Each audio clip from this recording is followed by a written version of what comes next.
Salut les footballeurs intelligents. Vous avez peut-être remarqué que certains joueurs de votre équipe, de votre club, de votre championnat ont signé dans un bien meilleur niveau que vous. Pourtant, vous pensez être meilleur qu'eux sur le terrain. Vrai ou faux? Vous n'en avez pas marre de perdre votre temps, votre argent, votre énergie chaque année sans arriver à faire décoller votre carrière? Sérieusement.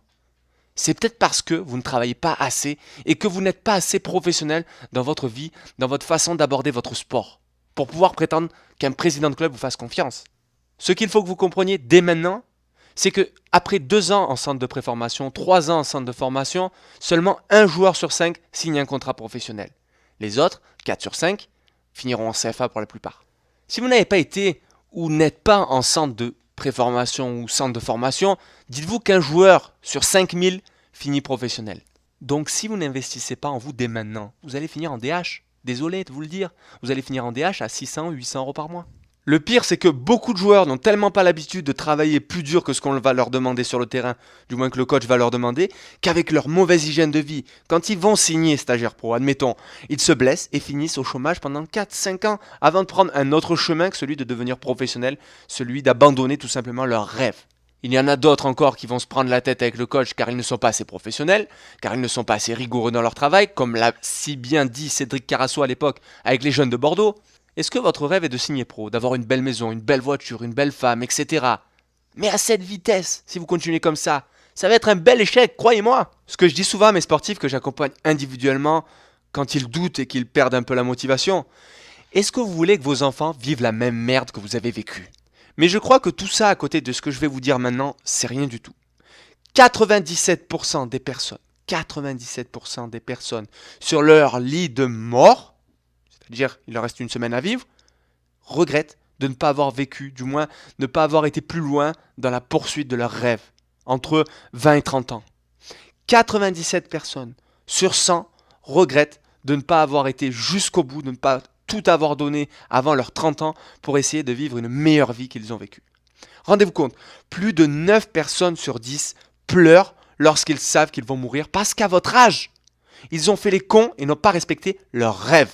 Et quand on leur dit, si vous aviez le pouvoir de retourner dans le passé pour vivre une autre vie, en quelle année vous voulez revenir? À l'unanimité, ils disent qu'ils souhaitent revenir entre 17 et 24 ans pour la plupart, pour se mettre un coup de pied au cul, clairement, et travailler plus dur, parce que sinon la vie sera beaucoup plus dure qu'ils l'imaginaient.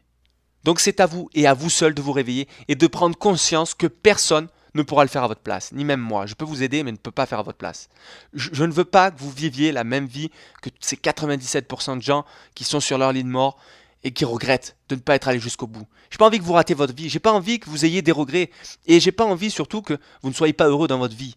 Il faut que vous ayez en salle de musculation, il n'y a pas de secret. Que vous mangez bien également, que vous appreniez à gérer la blessure quand elle va se présenter. Que vous compreniez qu'il ne faut pas dormir, mais bien dormir, le sommeil réparateur. Il faut également que vous appreniez à gérer votre temps. Il faut que vous sachiez choisir le bon agent.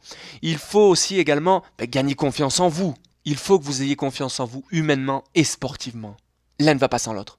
Il faut que vous appreniez également à gérer les émotions avant le match pour arriver moins stressé le jour du match. Il faut que vous appreniez à vous remettre en cause chaque semaine en essayant de nouvelles choses.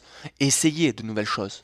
Il va falloir apprendre à faire un bon CV qui sortira du lot car avant 21 ans on n'a pas beaucoup d'expérience car la plupart du temps on est resté fidèle à notre club et c'est très bien, je ne dis pas le contraire. Il faut également que vous compreniez que la récupération et les étirements sont importants pour encaisser la charge de travail des entraînements collectifs et individuels en salle de musculation par exemple.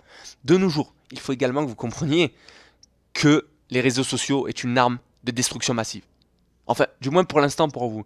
C'est-à-dire que si un président tombait sur votre Facebook, Snapchat ou votre Insta, est-ce qu'il vous prendrait pour un professionnel? Est-ce qu'il vous prendrait vraiment pour un footballeur professionnel? Non, il va vous prendre pour un jeune qui s'amuse. Mais est-ce que vous montriez tous les entraînements que vous faites? Est-ce que vous mettez des images, des photos d'autre chose que de la chicha ou des boissons? Non, je crois pas. Quant à votre budget, même si vous ne gagnez pas énormément d'argent, vous devez apprendre à gérer votre budget dès aujourd'hui pour ne pas finir fauché lors de la fin de saison. Si vous réussissez un jour à devenir professionnel, cela vous empêchera catégoriquement de ne pas finir SDF, il n'y a pas de secret, après votre carrière. Pourquoi je dis ça? Parce que certains anciens professionnels qui ont joué au plus haut niveau, même aux côtés de Zinedine Zidane, ont fini SDF. La Vitruvias Academy qui permet de vous professionnaliser va vous emmener sur le chemin de la réussite car vous irez en salle de musculation. Vous aurez un programme individualisé. Vous saurez quand, quoi et comment manger pour gagner en concentration le jour du match. Vous allez apprendre quoi faire dès la moindre douleur pour ne pas l'aggraver et revenir beaucoup plus vite. Que vous appreniez comment trouver le sommeil réparateur pour vraiment vous régénérer. Apprendre à gérer votre temps pour tout faire et ne pas vous coucher en étant frustré de votre journée si vous n'avez rien fait en dehors de vos entraînements. Vous saurez choisir le bon agent pour ne pas vous faire escroquer. Il n'y a pas de secret. Vous allez apprendre à avoir confiance en vous. Vous arriverez moins stressé en match. Vous aurez accès à une vidéo pour vous étirer parfaitement, ce qui vous permettra de gagner en souplesse et d'éviter les blessures. Vous apprendrez également à montrer une belle image de vous. Et oui, sur les réseaux sociaux, c'est très important. Et vous gérez tellement bien votre budget que vous n'aurez plus besoin de regarder votre compte en cas de besoin si vous devez aller faire un test à l'étranger, car vous avez déjà anticipé. Par contre, la Vigilance Academy est destinée seulement aux footballeurs ambitieux. Donc si vous savez que pour votre bien et la réussite de votre rêve, vous devez faire tout ça, la Vigilance Academy est faite pour vous, car elle vous aidera à tout faire dans chaque domaine, pas à pas. Vous savez ce que vous avez à faire dès maintenant. Inscrivez-vous en cliquant sur le bouton autour de la vidéo. Êtes-vous prêt à investir maintenant en vous pour le prix d'un McDonald's? On se retrouve derrière et n'oubliez pas de viser le ciel pour atteindre le haut de l'arbre.